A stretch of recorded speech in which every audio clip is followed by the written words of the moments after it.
Welcome to Extraordinary Women 2018. I'm Robin Christofferson, Executive Director of MCVP Crisis and Prevention Center. MCVP is so very pleased to partner with the Keene Sentinel for the 4th year as the video sponsor of this wonderful event that recognizes women in our community who make a difference. What do a children's book author, a catch writer, and a bartender have in common? Turns out, quite a lot. I'd like to introduce you to two very special friends of MCVP. Rona Beam, child sexual abuse prevention activist and founder of Speak Up and Heal, and Christina Major, owner of Dusty Dog Farm and founder of Cooper's Crossroads, dedicated to raising awareness on the effects of trauma. When a child is sexually abused, their first reaction is guilt. It must be my fault. Shame follows, and most children never tell anyone. But keeping it a secret is harmful. It's like eating rotten food. It turns into a poisonous gas that spreads throughout your body and makes you sick. I know because it happened to me. I was sexually abused by my grandfather when I was 5 years old. I became an alcoholic and binge eater. But I was lucky. Eventually I went to a therapist and then went to meetings where I talked and talked about it. As well as healing myself, I wanted to reach people who had also been abused. I've had many women come up to me at meetings to whisper their secret and then say, "Thank you. I've never told anyone before." The #MeToo movement has been wonderful. Women finally feel free to talk about bosses that abuse them at work. But what about our children?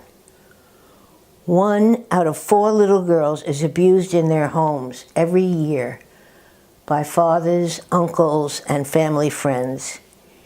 If we can prevent this by educating children and adults, why aren't we doing this? Meanwhile, those abused children who remain silent and the adults they become desperately need to speak up so they can heal.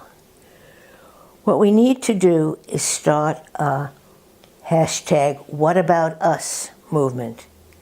Let's do it.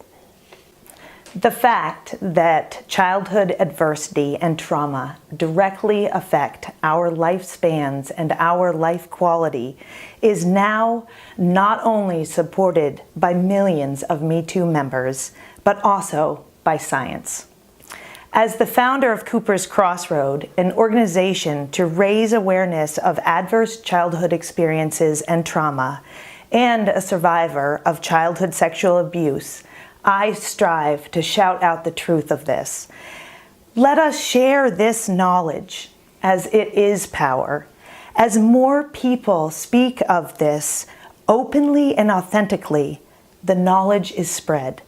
Let us speak out individually within each of our worlds, as each of us have strength in our voices to share our own story. And each story is a building block toward awareness, prevention, and healing. Knowledge is power. As more people support this knowledge, more will take the preventative measures surrounding adverse childhood experiences, including childhood sexual abuse. Knowledge can be a snowball toward health individually and as a community. Education on 1, how adverse childhood experiences and trauma can affect our lives, 2, how prevention can change a child's life, and 3, how all this can change the health of our community is vitally important. Safely reaching as many people as we can with this information can alter individual lives, families, and communities. For all of us who share the desire to shout out this truth, let us join our hands and continue on the mission of voicing this by sharing, talking, laughing, crying, and educating those around us. Our community can come together and reduce harm and trauma exposure to children. I urge you to help promote MCVP's Child Sexual Abuse Prevention Program, the Healthy Relationships Project, for ages 3 to 14 and the adults who work with and care for them.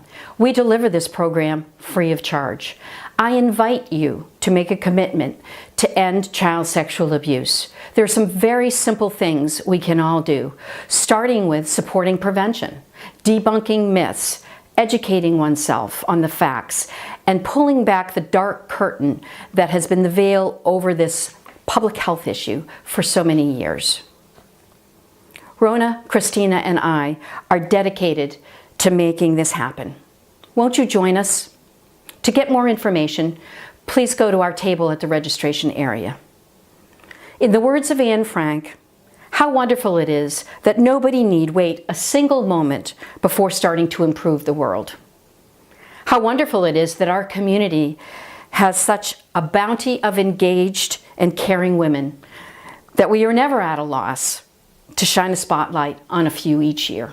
And now, congratulations, Extraordinary Women 2018.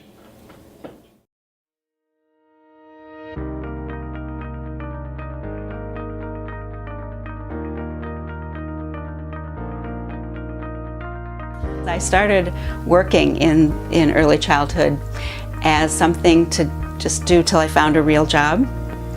And that was something like over 40 years ago. And this is it. I mean, I just realized once I was doing it that this really felt like the right place for me.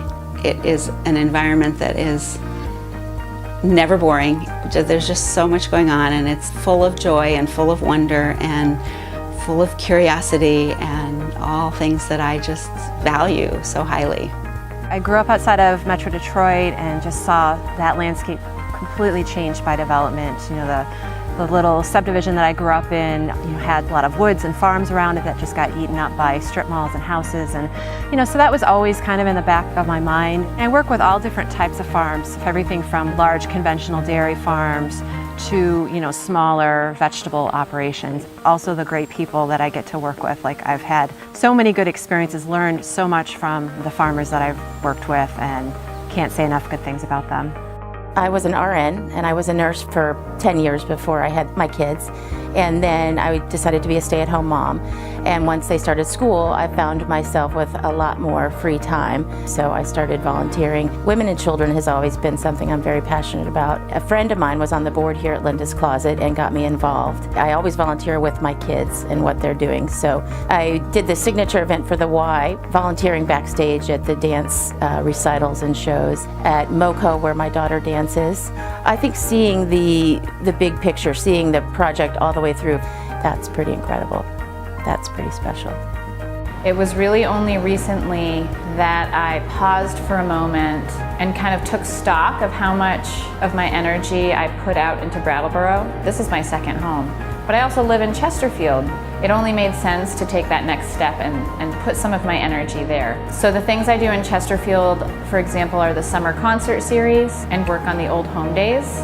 Creating spaces for people to connect with others and just to feel joy is really where it's at for me, and that's what I strive to create with any of the projects that I work on. It's an active church, and I think that we want to continue to be a beacon of light and hope for the community. And that's really important to me, that we continue to work to be inclusive and open to anyone who would want to find a spiritual home or a place of safety. I just love the Zimbabwean people, and they tell me it's my second home, or they'll even tell me I'm home when I arrive. It's just part of who I am now. When I go back in September, I'll be starting my 51st year. Life has been pretty good to me, and the man upstairs gave me the ability to teach reading, and I enjoy giving back. I volunteer, I tutor in the summertime. I think having kids feel that you are concerned about them is the most important. That you love them and that you care about them, and you do. And if they believe you care about them, then they'll do anything for you. My parents instilled in all of us, you know, to help others, you know, don't think of yourself all the time, just give what you can. Keene had been so good to me, raising my daughters here, single mom, that I just wanted to give back. I know that's a cliche. I mean, some of these people or guests or clients that we help, we might be the first person that they have spoken to all day. And that to me is huge, that knowing that they can say what they want to us and we're not going to judge them. We're just there to listen. The system doesn't always seem as if it's fair, and sometimes things are very black and white in systems, and people are not black and white. Every situation that a person is in is probably gray. I won't do the work for them, but I will help teach them how to be advocates for themselves. We're here to help each other. We're here to take care of each other. We're not, you know, that's what we should be doing as human beings, helping each other and taking care of each other, because any of us could be in that situation. I originally just took this job to kind of get back into the area, and here 13 years later, I'm still here. I've never had a day that's been the same as the others. It is, and I think that's why I love it so much, is I never know what's gonna happen. There are times when we have urgent issues that come in. I had to come in on Christmas Eve and deal with an injured chihuahua, which I ended up bringing home into my kitchen. I even had a llama in my living room. You never know what I'm gonna be bringing home. So, always an adventure. What I've seen in the 23 years I've been here is that it's family here. Not just the residents, the staff. Literally there's families. There's folks that work here and their grandparents live here, their parents also work here. The whole place, you almost can't turn around or go into a room without recognizing that there's a family connection. We have the little saying here, we say, you know, we'll figure it out, we always do. Kind of a little mantra to recenter ourselves, to say, we're here, we've got each other's back, we're gonna figure this out, we'll get through it. GoSTEM came about through our keen awareness that there's not enough women in engineering and math and sciences and technology fields. We wanted to connect with middle school girls and inspire them, get them interested in these fields, and get them to think that they can do it. What's lost with women not being in the field is really twofold. Each woman may not be able to have an exciting career. These are really fun and exciting careers. And then there's also a societal loss. As I tell my students, we need every single one of their brain cells to help solve the challenges of as we move towards a more sustainable future. As a child, I lived in many countries of the world, and in several of those countries I saw the impact that poverty and a lack of opportunity had on a young child's life, and consequently I've always sought out opportunities to work with young children so that they can live better lives than some of the kids I saw in other countries. If I wasn't giving back, then I wouldn't be living up to my ideals and to be a role model for my children. So if I'm going to be a role model and I'm truly going to help others, then I need to act on that. We break down the barriers of, I don't dance, I'm a boy, I like sports, or even as the teachers, you know, that we're asking them to get out there and, you know, walk the walk. Those kids can feel anxious about this, they have an idea of what dance is, and then you say, do you like to jump around? Yeah. You like to spin around? Oh yeah. You know, give them the chance to spin, it's golden.